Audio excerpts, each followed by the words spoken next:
didn't plan that. All right. What are we looking at? Once upon a time. Once upon a time, the submarine cable industry was dominated by telcos. Cables were laid according to market demand, and they connected population centres, and they took the most direct path. But now, two major influences are shaping that submarine cable industry and also the global submarine cable network. Those two influences are the rise of hyperscalers and the geostrategic competition that's happening between nation states. So let me tell you more about hyperscalers. You might know them as over-the-top providers. So hyperscalers, they used to just buy capacity. And now what's happening is that they have moved from buying capacity to being part owners in cable systems to now wholly owning cable systems. It makes sense that they've moved to owning cable systems because this means they can control the system design, the landings, and also build it at the speed that they need it. So these investments, they started in 2010. So with Google buying Unity. And across that time, more and more of the systems are being driven by these hyperscalers. To give you an idea of how much, so when I say hyperscalers, I'm really talking about mostly these four: Google, Meta, AWS, and Microsoft. And this statistic blew my mind. So if you're thinking about the total bandwidth of the whole global submarine cable network, they account for over 70%.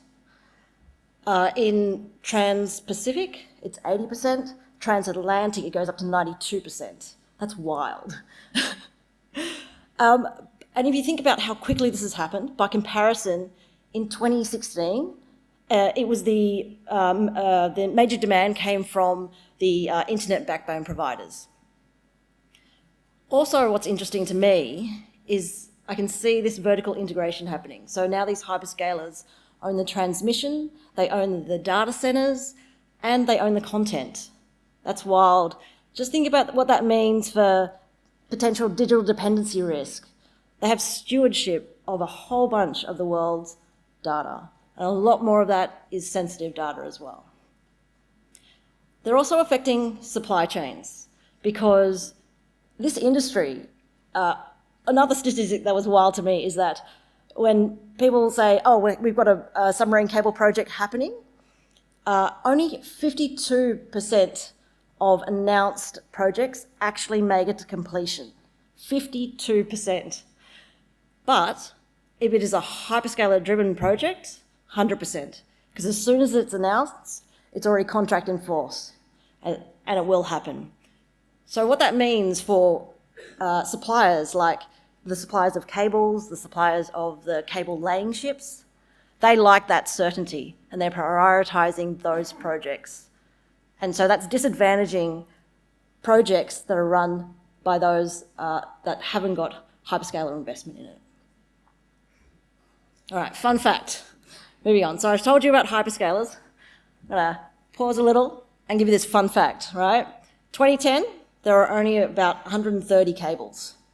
15 years later, there's 570 cables in service, and more planned. So, why? Thank you for visiting my website. So, governments, right? Why are submarine cables strategic assets? Okay, yeah, we all know they facilitate communication. They also facilitate command to militaries in far-off lands. Right? They help with trade, with global finance, but it's about more than just data because people are thinking, or governments are thinking, okay, it's about sovereignty, it's holding up the modern digital economy that we're trying to grow, and more, it's about the fact that the data on it enables future technology. And I'm thinking, and they're thinking AI here, artificial intelligence. The US government, the US FCC, so the Federal Communication Commission, they just put out a new rule.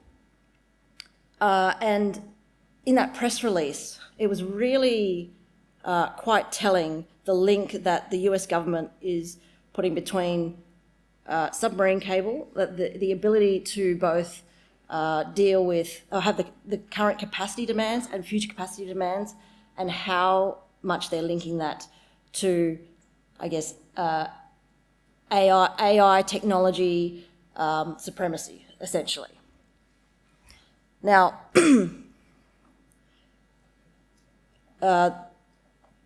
thinking about it that way, that data on the line is really precious. It's about the control of that data, the security of that data.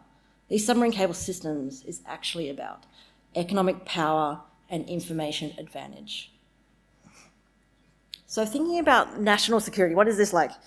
National security. It's about national interests. It's about protecting the national interests of a country, whichever country that is. And it's interesting being in between both the industry and the government. So when I talk to network people and they say resilience, it means uptime.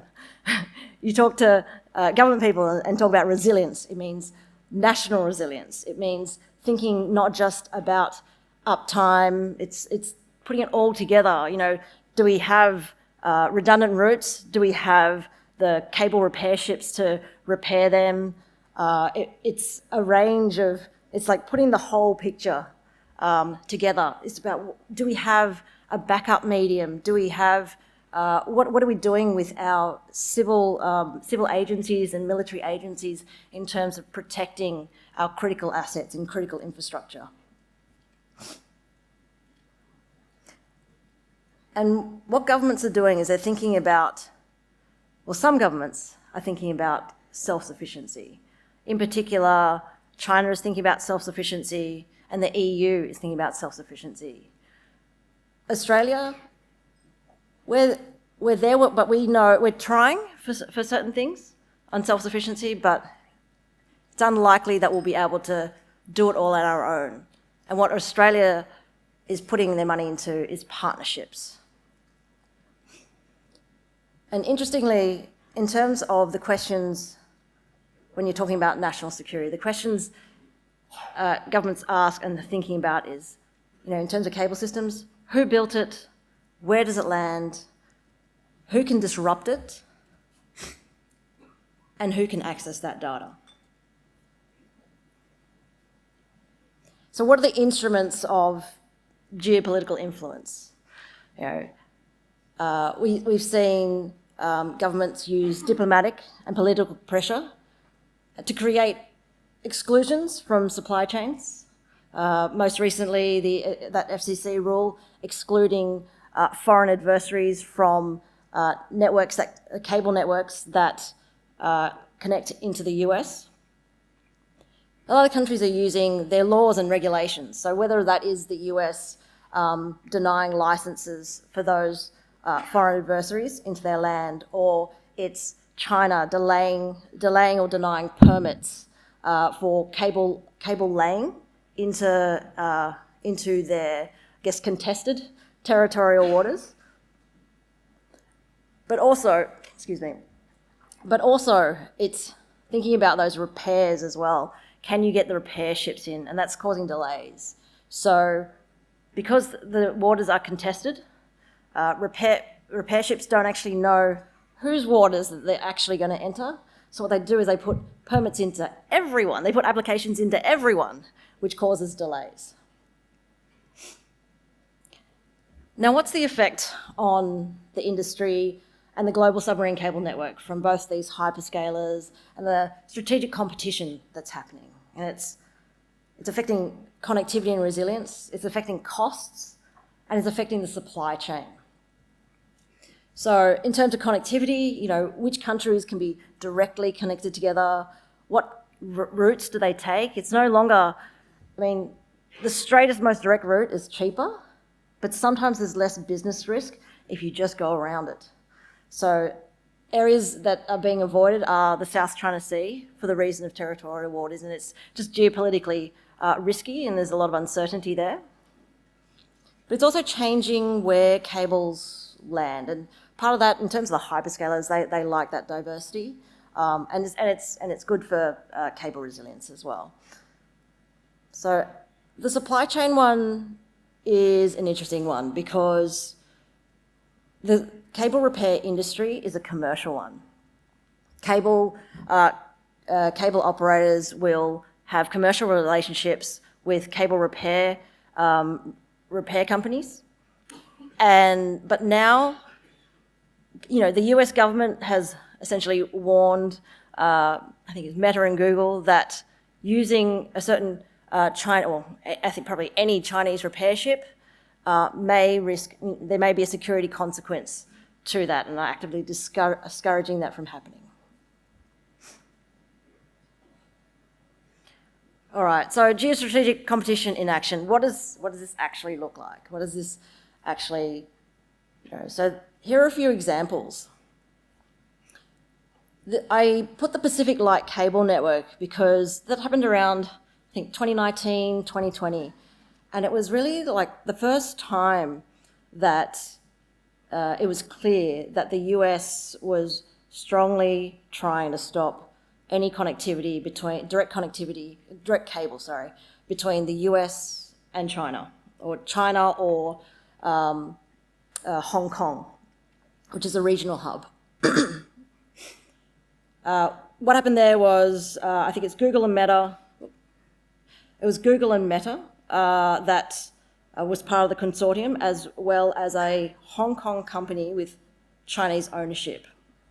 Essentially, the US wouldn't allow the license to land, despite the fact that most of the cable had been laid already. So the end result of that was that the Chinese member of the consortium left. It was just the two hyperscalers that owned the cable, and the cable went, the original cable route was the US to Hong Kong, Taiwan, and the Philippines, so they dropped the Hong Kong portion.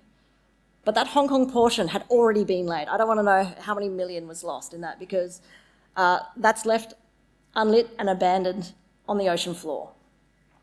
A similar thing happened to the B2B, or the Cap1 cable as well. But in the interest of time, I'll skip over that one. The SJC2 cable, the SJC2 cable is an example of where permitting from the Chinese side delayed the eventual deployment of the cable. Because both of these are because of essentially fears of surveillance from these countries. But this one was also because NEC, the Japanese company NEC, who is a cable supplier and layer, there were fears from the Chinese side that there was a potential for NEC to insert surveillance equipment into this particular system, even though, oddly, there's another cable, the Asia Direct cable, also being laid by NEC, and around a very similar path as well, that was ready for service a few months earlier than SJC2, which was wild. It took, I think, 7 years for it from announcement to actually being ready for service. Usually it takes like 3 to 5 years, from my understanding. This is just an image so that you get a bit of a clearer picture. So the SJC, I wonder if I can use a mouse. Can you see that? No. Oh, yes. Okay. So the SJC2 cable runs along here. This is the South China Sea. So it runs through here. I put Echo and Apricot cables in as well, because what happened here is having the experience of having trouble landing cables between the US and China, the hyperscalers that own Apricot and Echo essentially redesigned the routes so they would totally avoid the South China Sea. I put this slide in because there's a long story I don't have time for, but essentially you can see here, what you can see in this slide here is that China, in order to not have to rely on other companies, is building up their supply chain for their whole submarine cable industry, from the cables themselves to the laying and repair ships. And on the next the next part of the table is global rivals from various countries, US, France, Japan. Another interesting fact is that it wasn't until, I think, 2016 or 2017 that China was able to, on their own, completely lay a cable on their own. So previous to that, they joined projects led by Western firms. All right. This slide is about the fact that we've talked about US versus China, that competition there, but Australia is also involved, and I was talking about partnerships previously. So here, Australia has been involved in minilateral partnerships, so minilaterals being like 3 to 4 countries together. And these are the names of the cables that Australia has invested in. And so the aim of investing in cables is essentially so that China doesn't provide cable connectivity to these areas, or is providing less of this connectivity. And where the hyperscalers come into this is that the way that the Australian government, which is not an endless bucket of cash, can afford to do this is that they, with these other countries, are in partnership with commercial players like Google. I'll move to the next slide to show you this. In partnership with players like Google who run the main lines, and the governments can pay for branching units and maybe the cable as well from the small branch cables as well to the Pacific Islands. The Pacific Islands are definitely an area of interest in this whole geostrategic competition. And what you can see here in this image is, in green, it's Google's web of cables. The dotted lines are the planned cables. This slide's about a year old, so some of these cables are either, I think, maybe already ready for service, I'm not sure. People are definitely working on them already. This is just another image to show you that essentially Google here has planned their cable, and those yellow circles are the branching units which have the possibility to connect to some of the Pacific Islands. But in my opinion, I don't think government always gets it right. So the aim is to connect. The aim is to provide connectivity and connectivity resilience to the Pacific Islands in order to push out another country. It means you actually have to ensure that connectivity happens in those Pacific Islands. And so I also said that only 52% of projects actually make it to completion. So one of the projects that didn't make it to completion is the Central Pacific Cable. And I thought this was a brilliant design cable. So most of the cables in the Pacific are just not commercially viable. There's not enough people there. There's not enough data to make that system commercially viable. So what happens is a lot of multinational development banks and governments essentially from other countries help to pay for those cables. And the Central Pacific Cable, though, was designed to be self-funding. How did they do that? Very clever, right? They've chose 2 islands with US military bases on them and connected them. That's how they would fund the main cable. And then they would put branching units to the islands along the way. The difference between that system and the system that Google is putting in is that the distance between the branching unit and the Pacific Island is shorter, which means the operational costs would be less, which makes it more affordable. So I'm not sure, and I'd love to hear from anyone in the audience, whether the distances now between Google's proposed cables and the islands is significantly longer, and is it affordable for the islands? So the effect on the security of the telecoms network because of all this, I guess, geostrategic competition. So governments have always seen cables as strategic assets. This is a picture of the all red line. The British essentially connected all their colonies together in order to, their empire together, in order to communicate without having to rely on their rivals, essentially.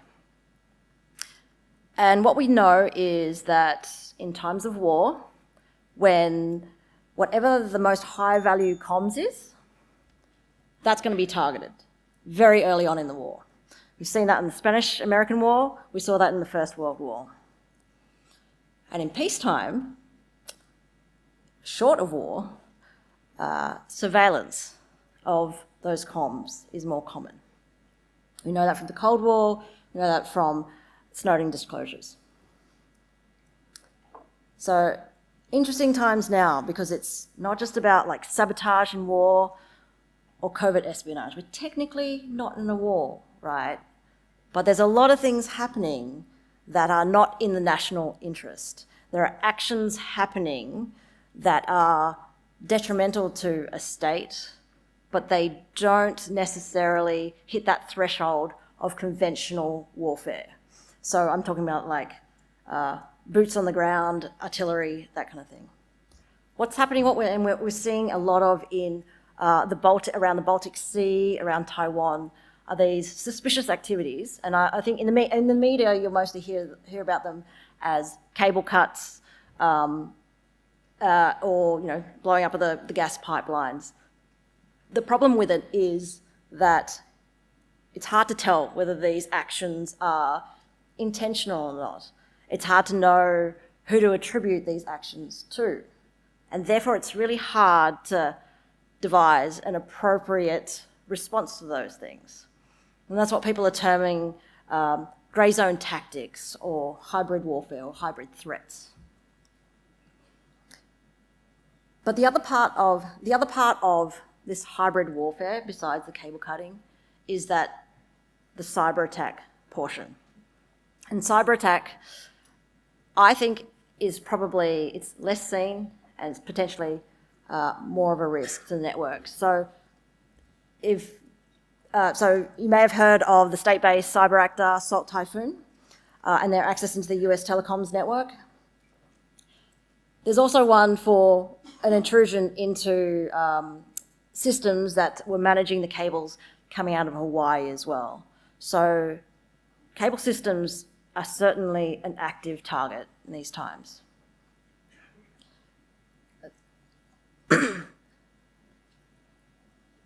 For the interest of time, I'm just going to quickly go through this. So, it seems like doom and gloom, but there is actually an opportunity for Australia here because geopolitically risky South China Sea, we want a safer alternative route, and Australia could be one of those routes. And this is why. Because we have cable systems that which make us, which have created, I guess, digital corridors. We have, relative to other places, we have a relatively good domestic network. You guys can argue about that soon.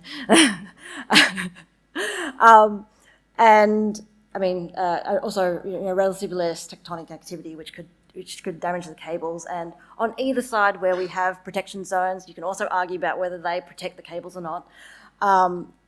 We have relatively deep water. So it makes it better than areas like around Singapore where it's congested.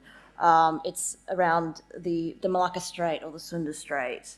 And we also have a potential for a lot of green energy.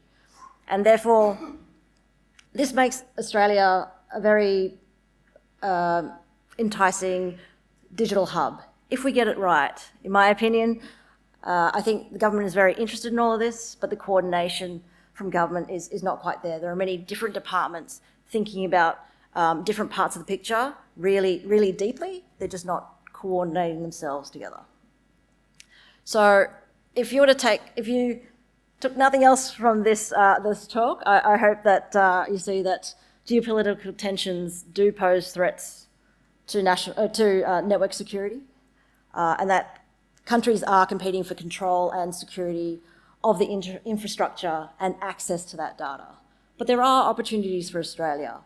In my opinion, what's needed more is more of that translation of the economic opportunity, and I hope that you guys can make that a lot more, raise the profile of the economic opportunity there.